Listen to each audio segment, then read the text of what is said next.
Doa mudah ni boleh jadi asbab kejayaan anak. Berapa ramai ibu bapa yang selalu risau pasal masa depan anak-anak kan. Kita tak tahu ni kecil lagi ni macam mana nak jadi depan nanti. Okey. Kadang-kadang kita rasa dah buat yang terbaik tapi tetap tertanya-tanya dalam hati ni. Cukup ke usaha aku ni? Aku ni sebagai ibu, aku sebagai ayah, betul ke cukup ke usahaku untuk jadikan anak ni lebih baik di masa hadapan? Hakikatnya usaha tu penting. Tapi doa lebih kuat dari segala-galanya.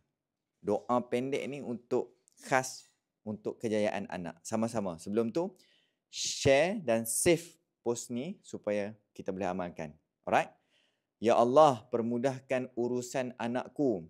Bukakan pintu ilmu dan jadikan dia insan yang berjaya di dunia dan akhirat. Cara dia baca setiap hari, baca setiap kali selepas solat, mohon dengan penuh keyakinan. Yang seterusnya, ingat asbab doa ibu tiada hijab di sisi Allah. Okey? Dapat sesuatu dekat sini? Nak tak doa macam-macam ni? Doa lebih kurang macam ni. Ada 150 doa dalam dua ibu.